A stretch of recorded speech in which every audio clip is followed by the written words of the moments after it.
आज आपण पाहणार आहोत म्हणी. म्हणी म्हणजे माहिती आहे का कसं असते.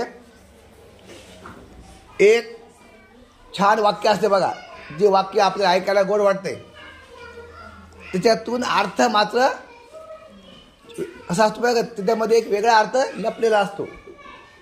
त्याला म्हणायचं म्हणी. आणि म्हणीमुळे काय होते, आपल्या भाषेचं सौंदर्य वाढते. बरोबर. समजा आपण का साधे साधे वाक्य आपण बोलायलो, आपण काय करतो, साधे साधे वाक्य आपण बोलायलो, पण याच्यामध्ये मजा येत नाही. पण एखादा समजा आपण असं एखादा टोमणा हाणला कोणाला, तर ते त्याला कळते काय आपण बोललेलं, आणि भाषेचं आपल्या सौंदर्य वाढते. आता बघा इथं बघ, एक पहिली म्हणत बघा, पी हळद नि हो गुरी. काय सांगा बरं त्याच्यात, सांग.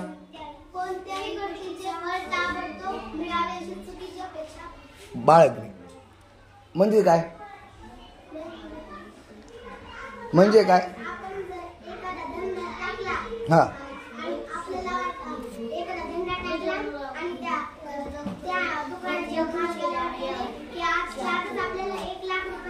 हा आपला आजच्या आजच बघा, श्रुतीनं छान उदाहरण दिले. गणेश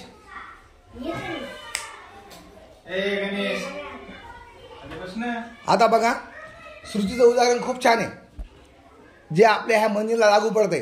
पी हळद नि हो गुरी. समजा आपण एखादं दुकान टाकले किराणा मालाचं, ती काय म्हणते, त्या दुकानदाराला असं वाटू शकते की माझा सगळा माल आजच्या आजच जाव.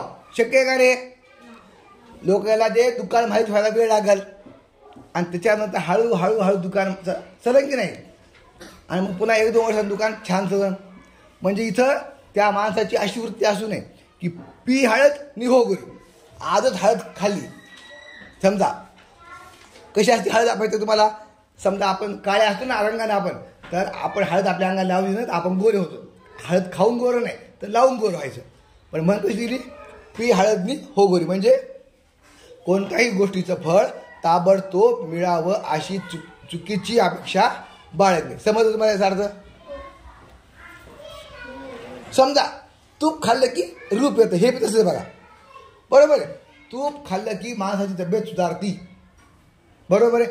पण आजच्या आज सुद्धा करे, आजच तूप खाल्लं, आज तूप खाल्लं वाटीवर, छान होईल का आजच्या आज. ते नाही ना, तूप पोटात जाईल, रोजच खाल्ल्यावर रोज पोटात जाईल, रोज ते पचल, त्याच्यापासून छान रक्त तयार होईल, आहे की नाही, मांस तयार होईल, आणि मग ते नंतर हळूहळू त्याला 1-2 वर्षामध्ये छान त्याचं रूप येईल. बरोबर का. म्हणजे याच्या आहे की थी म्हणे बघा दुसरी. आता पुढं, बळी तो कान पिळी. आता अर्थ बघा काय त्याचा. बलवान माणूस इतरांवर हुकूमत गाजवतो. समजा आता आपल्या बघा एखादा विद्यार्थी आहे, उंचीनं मोठा आहे, अंगानं भरपूर मोठा आहे चांगला, आणि दुसरं एक पोरग आहे छोटं आहे. उगत जेव्हा मग कशी करी दादागिरी करायची. बस मागा उठ, मला पुढे बसायचं आहे, तू मागं उचट. मग कशामुळे, हे मोठं आहे आणि ते लहान्या पोरावर काय करणार, मग दादागिरी करणार, अत्याचार करणार, आहे की नाही. त्याला माहिती मग बळी तो कान पिळी. म्हणजे बलवान माणूस, ताकदवान माणूस कमजोर माणसाला त्रास देतो, असा अर्थ येतो. पुढं, बुडत्याचा पाय खोलात.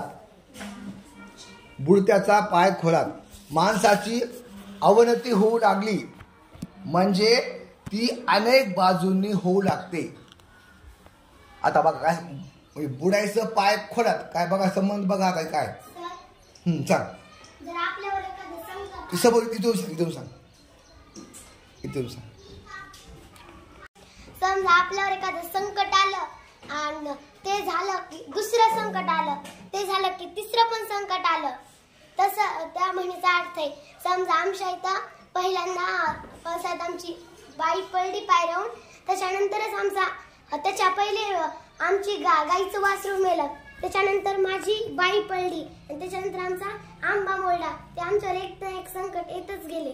त्या म्हणीचा असा अर्थ आहे.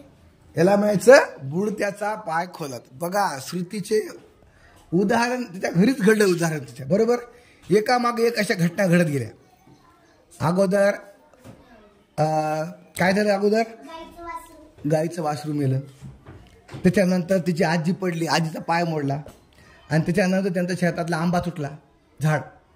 म्हणजे बघा ना, समजा आता गाईचं वासरू मोठं झालं असतं तर समजा छान त्यांना बैल मिळाला असता. आजीचा पाय नसता मोडला, दवाखान्यात द्यायची वेळ नसती आली, खर्च वाचला असता. आंब्याचं झाड नसतं मोडलं तर आंबे त्यांना खायला मिळाले असते.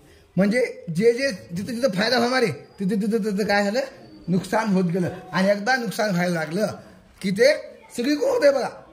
बरोबर, यालाच म्हणायचं बुडत्याचा पाय खोला. म्हणजे अवनती म्हणजे काय रे, प्रगतीच्या विरुद्ध काय अवनती. प्रगती म्हणजे पुढे जाणं आणि अवनती म्हणजे मागं येणं. म्हणजे एकदा माणसाची गळती लागली, गळती की तो मग त्याला सगळ्या बाजूनच काय होती, मग गळती लागली. गळती म्हणजे काय, तो नुकसानीमध्ये येतो. बैल गेला आणि झोपा केला. आता याचा अर्थ बघा, एखादी गोष्ट होऊन केल्यावर त्यासाठी केलेली व्यवस्था व्यर्थ ठरते. बैल गेला आणि झोपा केला. सांगा. एखाद्या श्रीमंत घराला एका मोठ्या लग्नाला जायचंय आणि त्या घरची एखादी मुलगी ती मेकअपच करीत बसली आणि ते लग्नाची वेळ निघून गेली. आणि ती पुन्हा नंतर लग्न झाल्यावर जेवण पण झाल्यानंतर ती म्हणाली चला आता लग्नाला, आणि तिथं गेलं तर सगळं सामसूम झालंय.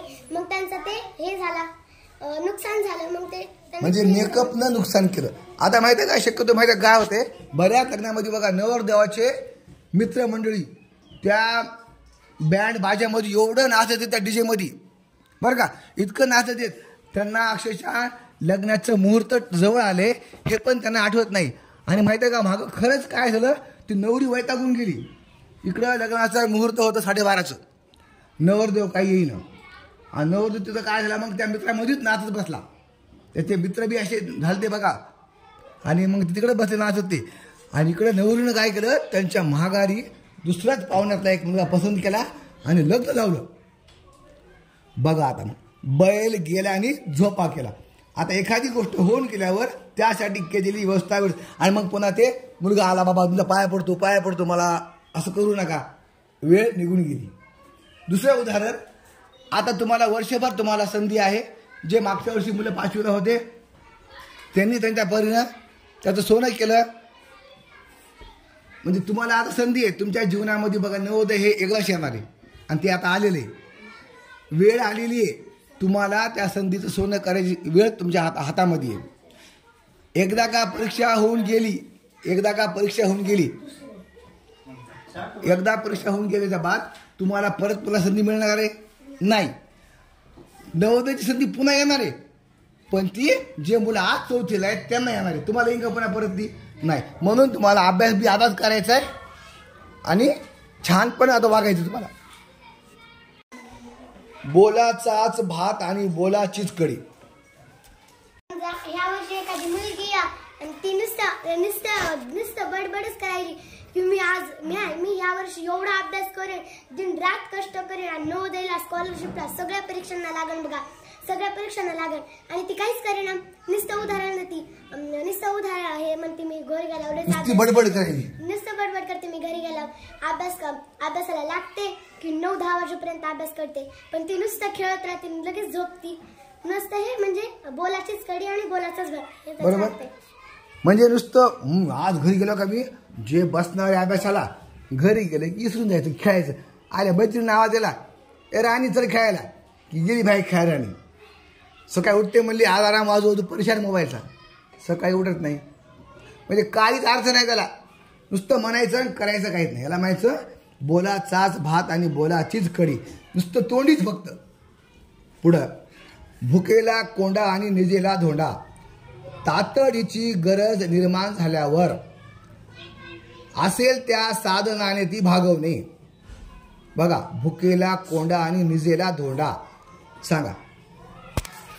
पैशाची गरज असली तर आपल्याला समजा एखाद्याच्या घर खूप समजा त्याचा मुलगा, एखाद्या माणसाचा मुलगा का नाही गाडीवरून गाडीनं उडवलं त्याला, तर त्याच्या डोक्याला मारला, पाय मोडला, पण ते माणूस खूप गरीब आहे, त्याच्यापाशी पैसे नाहीत त्याचा इलाज करायला, तर त्याला कोणतंही काम करावं लागतं. कोणतंही काम समजा कोणाचंही कर्ज कोणत्याही वाईट रीतीनं ते पैसे मिळवावे लागतात त्यांना वाईट काम नाही असा अर्थ नाही त्याचा. थांबा सांगतो.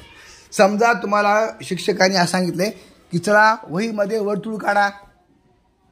वर्तुळ काढा म्हणले किंवा काही काय मुलाकडे ते होतं आपला कंपास होता कर्कटक होतं, त्यांनी ते ठेवून त्याला पेन्सिल लावून छान वर्तुळ काढलं.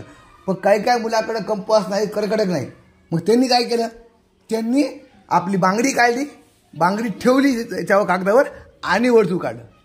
ह्याला म्हणायचं भुकेला कोंडा आणि निजेला धोंडा. आता बघा समजा आता मला लई झोप यायली, समजा उदाहरण मला लई झोप यायली, मला लई भूक लागली आणि बाजूला धान्यातला कोंडा आहे, पण तो धान्यातला निघालेला कोंडा हे आपण फेकून देत होतं बरोबर.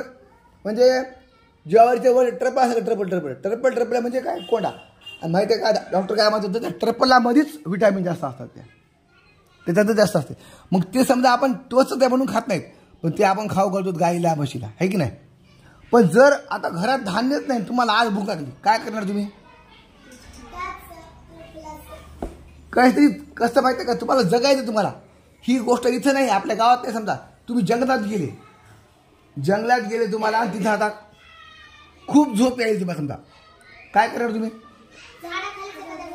झाडाखाली झोपायचं. आणि तुम्हाला उशीची सवय, तुम्हाला उशीची काय करायचं, धोंडा घ्यायचा, तिथं ताबडतोब तुम्हाला जे मिळेल ते करायचं. मग आता जंगलात तुम्ही काय खाणार सांगा, आता फळं खाणार, जे मिळेल ते खाणार बरोबर का नाही. समजा आपण घरचा कोंडा बी समजा आपण घरी असतो कोंडा खाल्ला तर आपण मरतो का रे, ते विषय का, ते मरतो का. फक्त आपले चावायला त्रास होईल, थोडंसं कचकत लागेल, चाव वाटणार नाही. पण एकदा का त्याच्यामध्ये लाळ मिसळली आपली की लाळ त्याला बी गोड करते. आला काय, म्हणजे भुकेला कोंडा आणि निजेला धोंडा. म्हणजे जेवढी तुम्हाला गरज पडलेली, तुम्ही त्या गरजेमध्ये कोणते तरी साधन तुमच्या जवळ आहे ते घ्यायचं आणि हे करायचं बरोबर. आता पुढं, भित्या पाठी ब्रह्म राक्षस, भित्र्या माणसावर अनेक संकटे कोसळतात. सांग. एखादा माणूस जसा खूप बेकोड आहे आणि त्याच्याजवळ ते कुत्रच त्याला भ्यायले आणि त्याला वाटायला कुत्र माझ्याकडे येतंय काय की, आणि ते कुत्र त्याला भ्यायले आणि ते त्याला भ्यायले, म्हणजे ते कुत्र भ्यायले त्याला. लेकराला काय माहिती का, कुत्र्याचं पिल्लू लहान आहे तेच त्याला भ्यायले, हे मुलगा इतकं बेकड आहे की त्याला ते भ्यायले बरं का. पण हे नाही, समजा आता पुढची गोष्ट आपल्या असं होईल का नाही, असं ते होईल का नाही याला माहीत असते. पण समोर कुत्र दिसलं का की ते कुत्र्यामुळे माहिती काय व्हायले की तिथून माहिती का पळून गेलं. पण पळल्यामुळं कुत्र त्या मागं लागलं. कुत्रा माहिती कसं आहे, सवय कुत्र्याला की धावती वस्तू पकडायची. म्हणजे त्या कुत्र्याला जर काही दिसलं असतं पळताना कुत्र्याच्या मागं लागला असता का नाही. असं म्हणजे त्याच्या मनातच भीती असते बघा.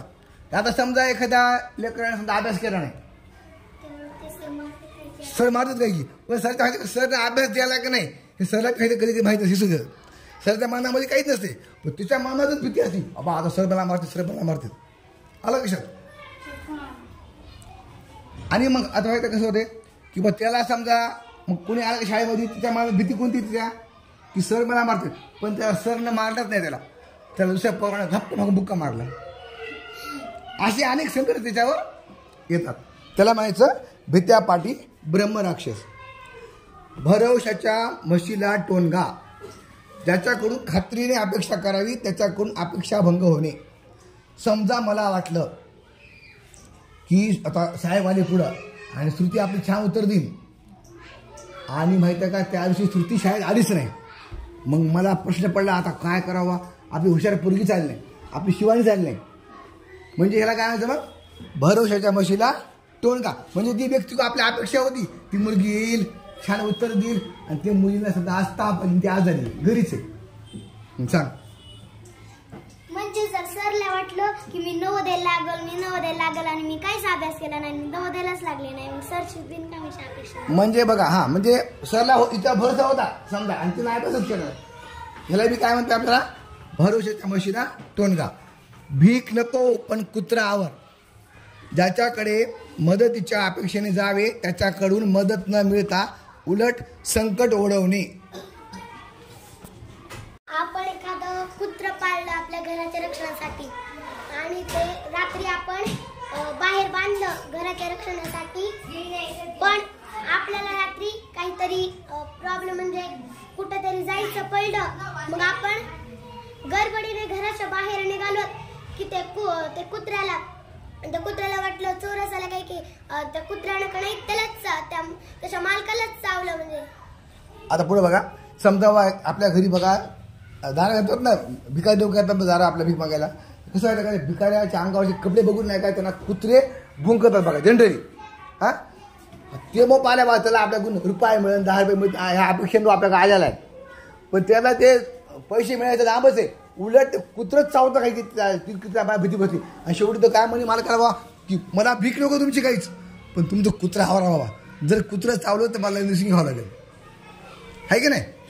अजून सांगा दुसरं. तिला एखाद्या प्रश्नाचं उत्तर येत नसलं आणि ती दुसऱ्या मुलीकडे गेली, तिला प्रश्न विचारायला, मला या प्रश्नाचं उत्तर सांग, तर उलट ती प्रश्न सांगण्याच्या ऐवजी तिलाच उलट बोलली की माझ्याजवळ कशाला आलीस, मला माझा अभ्यास करू दे, तू तुझं जाय, मला माझा अभ्यास करायचा. बघा ही गेली मदत, हिला वाटलं मला मदत करी, उलट काय तिला मदत केली नाही, हिलाच पुन्हा उलटून बोलली, बस खाली जायला आलं का. म्हणजे आपला अपेक्षा भंग होता बघा तिथून. काय म्हणतो आपण त्याला, आपला अपेक्षा भंग होणे म्हणजेच हा म्हणजे भीक नको पण कुत्रा आवार. मऊ सापडले म्हणून कोपऱ्याने खरवू नये, एखाद्याच्या चांगुलपणाचा गैरफायदा घेऊ नये.